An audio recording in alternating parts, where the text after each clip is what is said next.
That music for Dave Brown. Burning down the house, and Dave, your house is safe. We don't want you to think that it's not. We hope you guys had a restful sleep, and we're looking forward to working with you today. Talking Head says we're doing quite a bit of combustion research up here, so we hope not to burn down either my house at home or anything here on the shuttle, but we are going to be doing a lot of burning and hope to make a lot of contributions to combustion science today.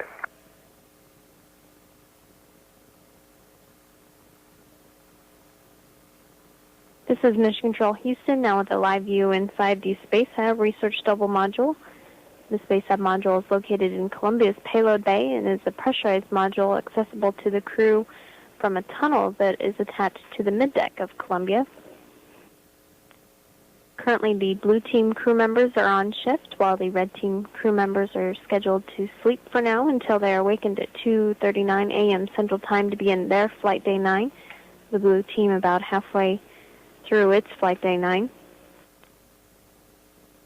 Payload Commander Mike Anderson just completed a status check inside the Space Hab module. It's now moved on to the shuttle middeck for a status check there. Columbia Space Hab Pod for Dave. No need to respond. Just wanted you to know that we are taking in-cabin video. Hi, Laura. Hi, Dave. Good morning.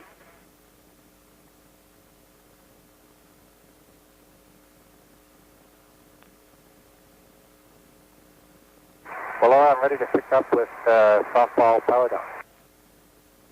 And we copy. Thanks. Houston, Columbia Patrol.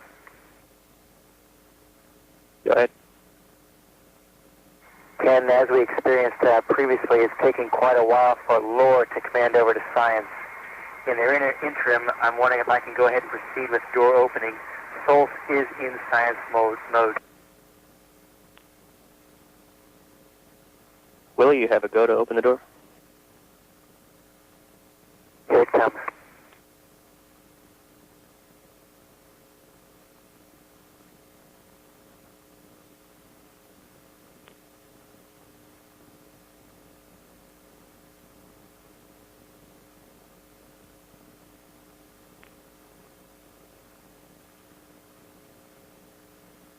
This is Mission Control Houston. We're seeing downlink from Columbia of the roses in the astroculture growth chamber aboard Columbia. This experiment seeks to determine the effects of growth in microgravity condition on plants and the oils and flavors that they produce. This experiment is from the Wisconsin Center for Space Automation and Robotics in Madison. The object of the experiment is the development, perhaps, of new cosmetics and food flavors for a commercial company. This experiment has flown on 8 previous shuttle flights, including one to the Russian space station Mir, and on several ISS expeditions. Past experiments have shown that these scents and flavors do indeed change in plants grown in the microgravity environment of low Earth orbit. Science aside, it's certainly one of the prettier experiments aboard STS-107.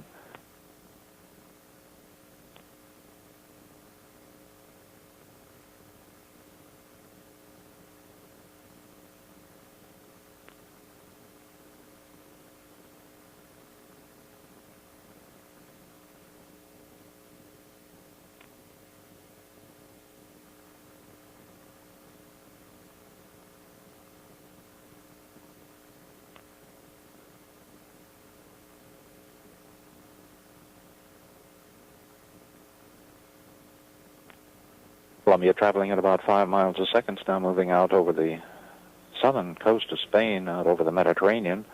This ground track will take it down across northern Africa. Now we're beginning to see some downlink from the MEDEX experiment as this data take is underway. In this ground track, we'll take the orbiter down over northern Africa, roughly paralleling the Mediterranean coast, then moving down across Libya, across the Sudan, and then out across the Red Sea. It'll just cross the base of the Horn of Africa before moving out over the Indian Ocean.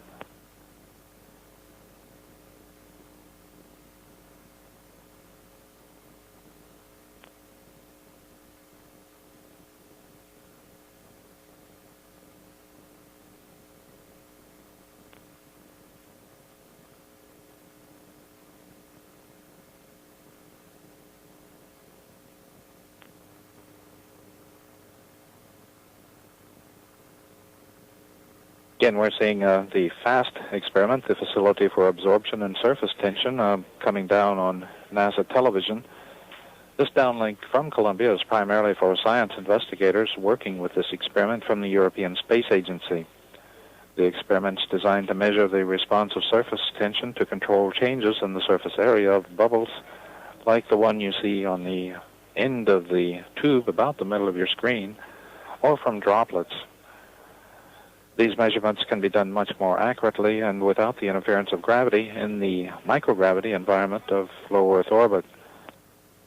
These operations are almost completely automated and require very little crew interface.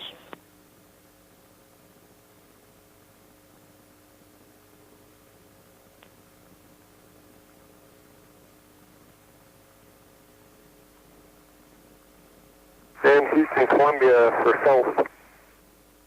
Go ahead, Rick. Yeah, we just flew over Goddard, directly overhead, took some pictures, and just wanted to take this chance to say howdy to Tom Dixon and Katie Bartholomew and Tammy Brown, and thanks for all their work in putting together a great payload. And also like to send a thanks to Phil Murray and Alan Burge for the great training we got on SOLS as well. And Rick, I can relay up to you that Hitchhiker copied all those words, and they appreciate that very much. And there's a few other names that are probably a longer list than I can remember right now, but we appreciate all the efforts from the folks there at Goddard, and also just how well the SOLS and MEDEX payloads have been working and integrated with the orbiter, and we really appreciate it. Rick, I'm sure they're all listening, and we have to agree it takes a lot of people working very hard to put something this complex together. Yeah, and Rick, one more word from Hitchhiker. They appreciate all your efforts because they feel like that's what's making it a success. Well, we appreciate it, and it's the whole team working together, which I think is probably one of the most fun parts of the whole deal. So thanks a bunch, and they'll be happy to know that SOLS is still in science mode. And Rick, we copy.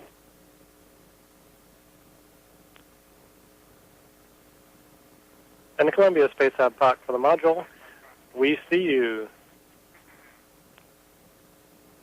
Welcome aboard, Brad. We are happy to have you here, very much like we've always trained with you guys. And we are happy to be watching you.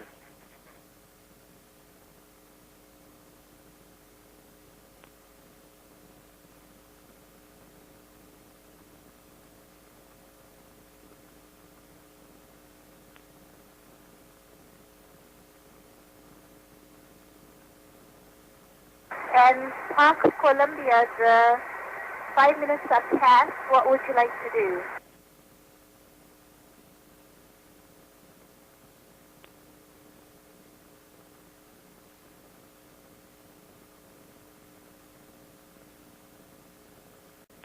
NKC, we would like you to proceed to step 45 to end this test.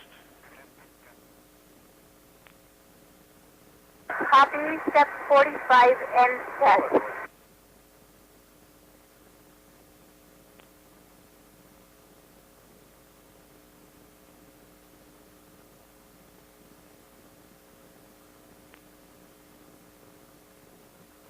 Floating in the center of your screen is Israeli payload specialist Ilan Ramon, and just out of the screen to the right corner, and now coming into view is the commander, Rick Husband. In the back corner in the white shirt is mission specialist Kalpana Chawla. She is working with a softball experiment, creating some flame balls in space.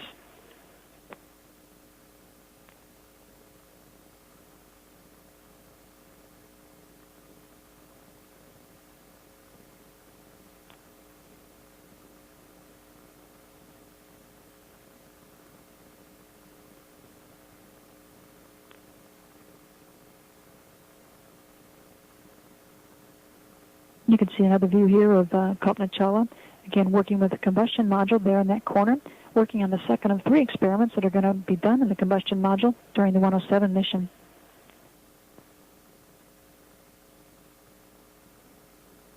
During an earlier run today, Chala was the first person to ever initiate a methane flame ball in space, the crew having quite a few firsts with this experiment.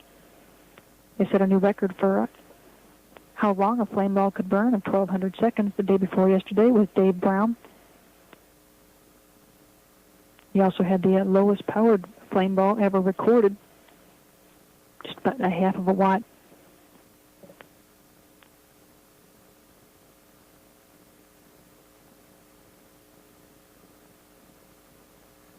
Commander of the mission, Rick Husband, seen here in your center of your screen.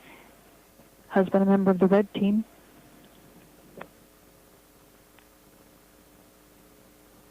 Husband spent his day doing various maneuvers with the Space Shuttle Columbia, maneuvering it into a free drift position for the softball experiment so that none of the reaction control system jets would fire while the softball experiment was going on. He also replayed some of the MEDEX data that had been taken by the blue team earlier in the day. He then maneuvered the orbiter into position to get some data for the shuttle ozone limb sounding experiment, which is looking at a new instrument for measuring ozone in the Earth's upper atmosphere.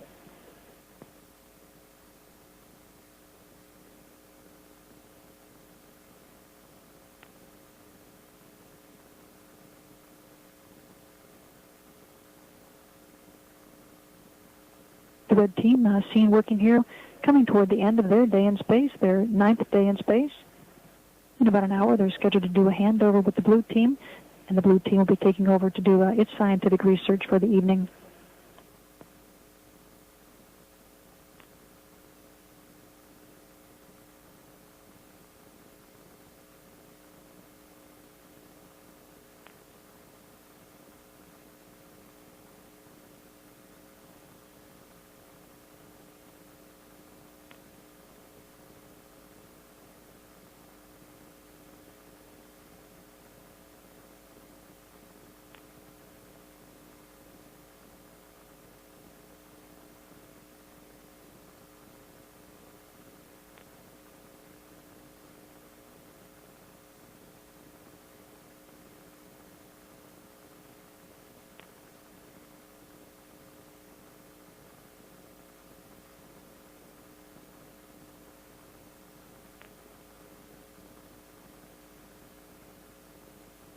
Commander Rick Husband, floating next to Mission Specialist Chala. Chala working with the softball experiment and the combustion module.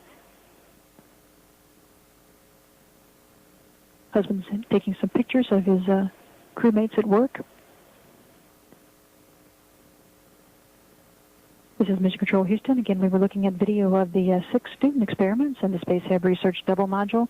Those experiments being done by students in 6 countries. The orb weave spiders being done by the students in Australia, examining how spider webs are produced as well as the mechanical properties of those web filaments. They'll be getting those experiments back, and they'll be able to take a look at how the spiders did in microgravity and also take a look at how their webs looked. The Chinese silkworm experiment was going to be looking at the silkworm larvae, pupae, and adults, as well as the production of silk and the cocoons that are spun. You could see the silkworms moving around in that experiment. The Israeli student experiment, students are examining the production and geometry of these crystalline fibers in microgravity in order to better understand their formation on Earth. The cobalt chloride is the one in blue, and you can see it's grown out quite a bit in the last 40 minutes, starting out as just a little blue ball and developing all these crystalline fibers in just the course of 40 minutes. Students in Israel are doing the same experiment at the same time, and when they get their experiment back from 107, they'll be able to compare the results of the 2 experiments. The Israeli students have noticed quite a bit of differences between their chemical garden aboard 107 and the chemical garden they have growing in Israel, and they're looking forward to getting it back and looking at it more carefully. In this portion of the chemical garden that showed the calcium chloride, you can see these 2 white balls. They've also been growing for 40 minutes, but haven't grown nearly as fast as the cobalt chloride. Again, the students will be getting this experiment back when 107 lands and have a chance to compare it with the experiment they have going on the ground. The Japanese students are still waiting for the Medaka fish embryos to hatch. There is a small snail that you can see moving around. It's a black object. You might see it on occasion moving through the experiment, but they are still waiting for their fish embryos to hatch. In the Liechtenstein experiment, you can see that the bees have adapted very well to microgravity, continuing to bore through the wood as they would on Earth. And when the Liechtenstein students get this experiment back, they'll be able to take a look at it and compare it to similar experiments that they're doing here on Earth to see how the carpenter bee is adapted to microgravity. Looking at the ant colony, the United States experiment done by students in Syracuse, New York, the ants have adapted very well to microgravity. They've been tunneling since the first day they got here in space, and you can see all the various tunnels that they have done. The tunnel that they're tunneling through this gel that's also serving as their food and water.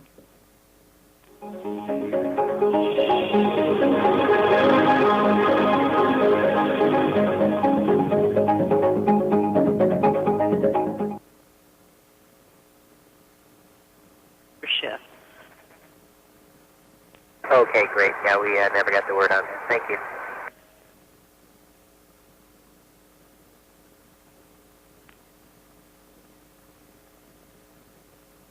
Eastern Columbia for MEDEX with Hugo. We'll start with step 1 on MEDEX signs.